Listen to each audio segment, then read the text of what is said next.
Bonjour à tous et à toutes. Euh, je... En fait, mon intervention va être...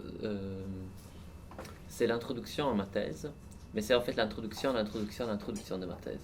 Donc, j'utilise un langage qui se veut aussi accessible pour les non-spécialistes d'Heidegger, et j'espère que Madame Ariane ne me voudra pas. Et donc, le titre de mon intervention est Peut-on parler de mystique chez Heidegger? Donc, c'est une question. En ce sens, le but ultime euh, est une réponse. Et précisément celle qui nous permet de savoir si la pensée d'Heidegger peut être qualifiée de mystique ou pas. Je l'anticipe tout de suite, je pense que non. On ne peut pas qualifier de mystique la pensée d'Heidegger. Je l'anticipe parce que la question et la réponse en tant que telle ne signifient rien. Elles ne sont pas vraiment intéressantes. Ce qui m'intéresse vraiment de faire avec vous, c'est plutôt la manière. Donc la démarche qui nous conduit à cette réponse. Mystique a signifié et continuera à signifier beaucoup de choses. Et dans la difficulté de se décider pour un concept universel et univoque aussi de mystique, je crois que on puisse commencer de Heidegger lui-même. En effet, si comme je le crois, toute réponse est d'abord l'interprétation de la question plutôt que sa solution, il faudra comprendre le type d'interrogation soulevé ici. Et c'est vraiment très simple. La question peut-on parler de mystique chez Heidegger est tout d'abord une question qu'on pose à Heidegger lui-même. Euh, donc, à ce qui reste d'Heidegger aujourd'hui, à savoir ses livres. Et je vais partir donc de ce texte. Vous avez un petit extrait que la présentation se veut comme un commentaire en fait de ces 4 ou 5 lignes et qui est tiré d'un texte posthume, il s'appelle Besinnung, littéralement méditation sur l'essence, si vous voulez, rédigé en 38 et 39, donc en plein milieu du nazisme. Euh, je vais commenter l'extrait en deux moments. Je commence à la première phrase. Il n'y a de mystique qu'à l'intérieur de la métaphysique, c'est-à-dire dans le périmètre de son domaine d'essence. La thèse d'Heidegger est ici très simple. Toute mystique est une métaphysique. Mais que signifie-t-il? Que la mystique tombe essentiellement à l'intérieur de la métaphysique, cela signifie que la mystique a un sens et une portée métaphysique. Chez Heidegger, métaphysique signifie quelque chose de bien précis, à savoir ce que toute la philosophie est depuis sa naissance chez les Grecs. Il peut paraître étrange qu'Heidegger mette ensemble sous la même catégorie deux métaphysiques, des penseurs tels que, par exemple, Platon, Descartes, Kant, Nietzsche. Comment est-ce possible, en effet, sinon d'après le fait que la métaphysique est le destin de l'Occident, l'histoire de l'Occident, à savoir une manière déterminée de concevoir le temps et l'être, donc ce qui est, et ce en vertu de quoi quelque chose est. Et en ce sens aussi le monde, l'homme, la femme, Dieu, la connaissance et leur fondament. Une manière qui depuis les Grecs jusqu'à nos jours n'a pas changé. Or, cette manière dont la philosophie a toujours philosophé est ce qu'ils appellent métaphysique. On rencontre au cours de l'histoire beaucoup de courants philosophiques. La journée d'aujourd'hui est un exemple éminent. En quel sens alors nous partageons le même destin, c'est-à-dire en quel sens nous sommes tous et toutes des métaphysiciens? Selon Heidegger, c'est parce que nous avons pensé et nous nous obstinons à penser uniquement l'étant au détriment de l'être. Ou si vous voulez, c'est parce que nous avons oublié l'être au seul profit de l'étant.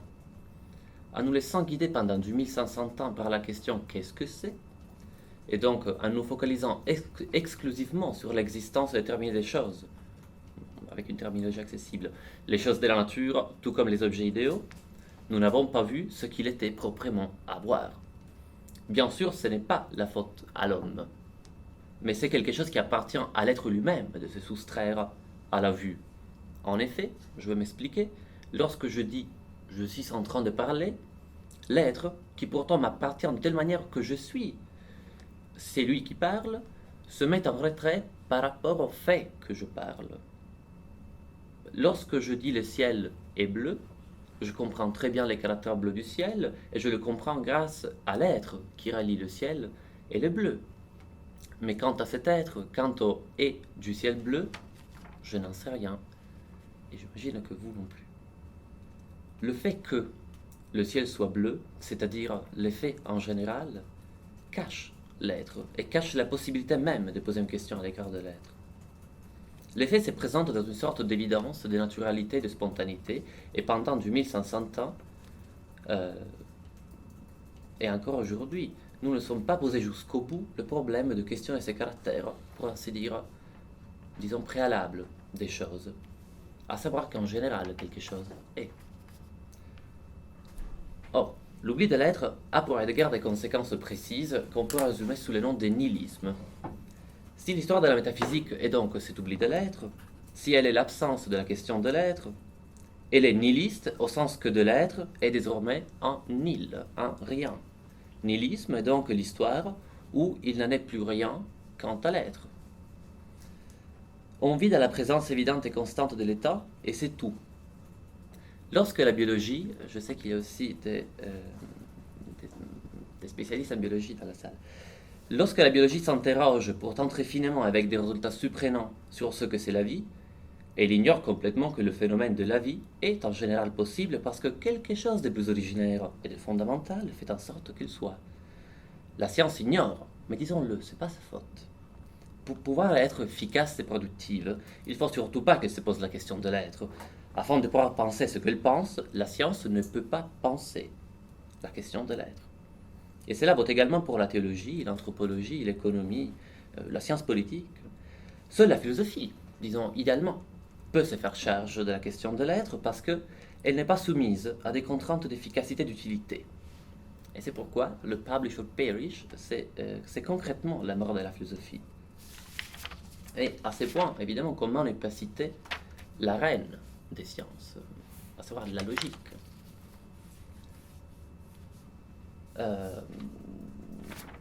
La reine des sciences.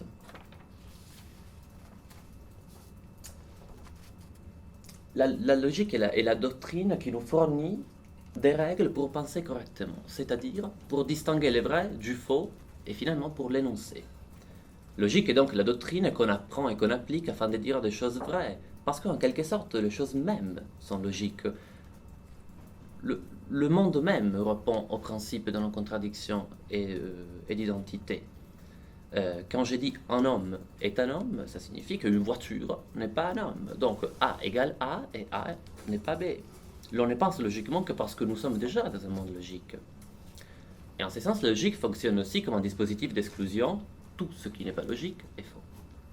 La mystique, par exemple, qui aux yeux de la logique n'est que le fruit d'une expérience personnelle, extravagante et donc irrationnelle, est fausse.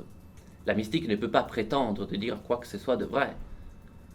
Lorsque Angelus Silesius, donc un poète mystique du 7e siècle, écrit « La rose est sans pourquoi, fleurit parce qu'elle fleurit », j'imagine bien que la biologie, qui est assise au fond de la table, lève sa main en précisant qu'il y a bien des raisons pour lesquelles une rose fleurit. En effet, toute science se fonde en dernière instance sur la logique, dans la mesure où toute science dit quelque chose de vrai sur le monde, quelque chose qui appartient au monde, quelque chose que le monde est. C'est pourquoi alors, la logique aussi est métaphysique. Et c'est là un niveau éminent. Dans le but de dire quelque chose de vrai sur le monde, nous nous plaçons déjà en dehors de la question de l'être. Afin de dire le vrai, nous ne pouvons pas dire l'être jusqu'au bout. Pour que la voiture ne soit pas l'homme, il faut que quelque chose comme la voiture, quelque chose comme l'homme, se soit préalablement donné à mon regard. C'est-à-dire, pour pouvoir annoncer le vrai, le faux, ou quoi que ce soit de qualité de quelque chose, il faut qu'en général ce quelque chose, le vrai, le faux et n'importe quelle qualité, soit. La logique ne dit rien quant à l'être, elle aussi est nihiliste. Ce qui est frappant est que donc tout ce qui relève du plus grand privilège humain, la rationalité, dont la logique représente en quelque sorte la clé de voûte, tout cela est nihiliste. Le logos, la ratio, la vernunft, la raison, la ragione dans ma langue, se sont déployés comme un destin tragique. Cet échec de la rationalité dans les termes de l'oubli de l'être, donc du nihilisme, signifie que pendant que l'homme glorifiait la raison, en construisant les accélérateurs de particules, en célébrant les progrès socio-économiques, en améliorant les conditions de vie générales du monde occidental, et en même temps il colonisait la moitié du monde. Il faisait par exemple une guerre atroce en Algérie, pour laquelle on y a mis 50 ans pour dire qu'il s'agissait d'un crime contre l'humanité. L'humanité rationnelle a construit des États démocratiques, qui sont quelque chose de très belle. et qui, dans le seul but de se préserver, ont besoin de recourir à ce qu'il y a de plus antidémocratique, à savoir des frontières.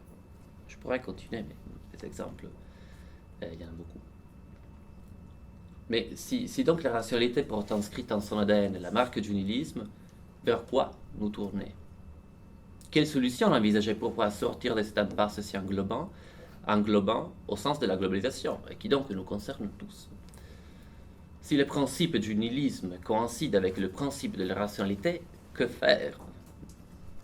Mais ne faudrait-il pas se tourner vers ce qui ne relève pas du rationnel, à savoir l'irrationnel? Ne doit-on pas contraster cette folie rationnelle avec son opposé, l'irrationalité, l'illogique? En fait, vous voyez, la grandeur d'un philosophe tel qu'Heidegger consiste à critiquer jusqu'à son fondement l'irrationalité pour ne pas indiquer dans l'irrationalité la solution. Et je rappelle la citation dans laquelle nous sommes partis. Il n'y a du mystique qu'à l'intérieur de la métaphysique, c'est-à-dire dans les périmètres de son domaine des sens. Mais alors, si l'essence de la métaphysique est ce destin catastrophique du nihilisme, même la mystique ne peut rien faire, parce qu'elle est métaphysique. Le geste philosophique d'Heidegger, comme l'a souligné entre autres Derrida, n'est pas celui d'un renversement, dans les cas spécifiques du rationnel à l'irrationnel, mais celui, si vous voulez, d'un pas en arrière, qui permet de voir l'état de choses dans son ensemble, et donc de voir que ce qui apparaît contradictoire montre en vérité la même essence. Rationalité et irrationalité sont au fond de la même chose. Et j'espère d'avoir heurté certains d'entre vous comme ça, on pourra en discuter. Je passe donc, et avec ça je porte vers la fin de l'exposé, à la deuxième moitié de la citation. Le passage devient un petit peu plus délicat, et je vais tenter d'être le plus clair possible. Donc la citation, la deuxième partie dit « Mystique et calcul de l'étant », la logique, à partir de l'être machinalement pensé, l'époque actuelle, s'exigent mutuellement. Dans leur solidarité, mystique et calcul accomplissent l'évitement du passage depuis l'histoire métaphysique, donc nous, du premier commencement, donc nous, à l'autre. La mystique détient donc néanmoins un pouvoir particulier, celui de montrer la face cachée de la logique, donc son geste exclusif qui néanmoins signale indirectement l'appartenance de l'exclu à l'excluant. Il en signale le rapport qui les porte l'une vers l'autre et qui les fait donc correspondre. Nous avons vu que toute science et aussi toute la philosophie, donc la rationalité tout court, prend la logique en modèle, dans la mesure où c'est la logique qui établit les règles d'après laquelle on peut dire des énoncés vrais. Nous avons vu que la logique exclut du domaine du vrai tout ce qui ne se conforme pas à la logique, l'illogique, l'irrationnel, à savoir ce qu'Heidegger dans cet extrait appelle le mystique, un mot qui est ici entre guillemets parce que c'est pensé dans un sens à la fois plus large et essentiel que dans le langage courant. La logique qui, avec la science moderne, prend la forme du calcul, donc le mesurage du monde, les équations, les sondages politiques, qui ne fonctionnent pas dans le cas de Trump, n'admet pas dans son domaine des sens la mystique parce que les objets de cette dernière ne sont pas calculables, mais sont des propositions qu'on appelle spéculatives. Or, l'idée de Heidegger est radicale dans un sens précis. Non pas seulement la mystique rentre de droit dans la métaphysique, et de ce fait elle partage la même essence que la logique, mais en plus, elle n'est mystique, et donc illogique, incalculable, non mesurable, que parce que le monde dans lequel on vit se fonde sur la calculabilité et la mesurabilité. Si vous voulez, c'est la logique à avoir institué la possibilité de l'illogique, et donc du mystique. La logique ne peut exister en tant que telle que si elle rejette et établit quelque chose comme illogique. L'exclusion est un geste qui fonde le statut de l'exclu et de l'excluant. À vous les enjeux politiques d'ailleurs. La logique est le fondement du calcul de l'étant. Et cette salle en est un exemple. Calculer signifie penser le monde comme calculable, comme un problème de computation. On peut penser à la statistique qui calcule nos habitudes et nos vies de manière très raffinée. Enfin, elle est même capable de calculer à l'avance l'erreur dans laquelle elle peut tomber. C'est quand même très extraordinaire ce qu'elle fait. Et à tout cela, qui est quand même présente un danger, à cela, la seule chose que nous sommes capables de poser, étant vague et aussi ridicule, je suis une personne, je ne suis pas un nombre. C'est-à-dire que nous faisons appel à une vague et personnelle incalculabilité du moi face à la computation globale, sans comprendre que cette réaction est un effet de ce même calcul global. En même temps, le calcul est aussi ce qui permet de mettre en place quelque chose comme les machines, celles qui m'enregistrent maintenant, et plus en général les productions et les résultats extraordinaires de la technique contemporaine. Tout cela se fonde sur la logique, et donc toutes les choses d'aujourd'hui, extraordinaires ou inquiétantes qu'elles soient, trouvent leur racine ultime aussi dans le logos grec de l'origine. Avec cela, je conclus. En effet, ce que nous appelons logique a son fondement dans ce que le grec, je pense Aristote, appelait épistémé logique, donc la science logique. Le logos lui-même est donc, pour ainsi dire, le responsable de l'époque actuelle du monde.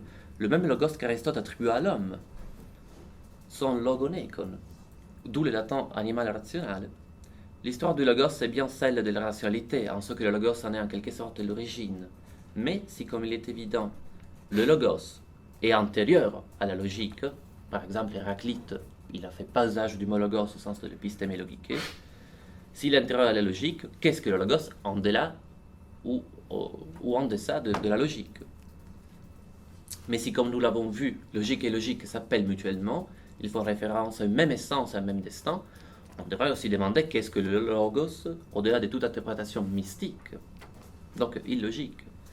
Et donc, pour résumer cette prolifération des questions, la question qu'on pose est qu'est-ce que le logos hors de toute compréhension métaphysique? Je ne répondrai pas. La réponse à Heidegger consiste plutôt en un geste philosophique plutôt qu'en solution, justement, en un geste très puissant. Reprendre la métaphysique à sa source grecque, geste qui seul peut nous conduire vers l'adieu radical à la compréhension métaphysique du monde. Si la philosophie a trouvé son commencement chez les Grecs, et entre autres dans la question du logos, revenir à sa source dans la tentative de tout dépasser, c'est longtemps un geste d'ailleurs cher à la philosophie mystique, n'est-il pas un geste qui coïncide avec l'inauguration d'un autre commencement? Revenir au mystère de l'origine, au-delà de toute mystique. Revenir au problème initial sans le réduire à un problème de calcul logique. Ne signifie-t-il pas de donner naissance à une autre pensée, mais autant que nous nous entenons la logique ou la mystique, l'accès au mystère ou au problème de l'origine, et donc l'accès au passage vers l'autre commencement demeure barré, et autant que nous ne sommes pas capables de reconduire à son origine l'histoire de l'Occident, écartelée, disons, entre rationalité et rationalité, aussi la solution, au sens d'une dissolution de nœuds problématiques de l'époque contemporaine, aussi cette solution restera absente. J'ai fini. Merci.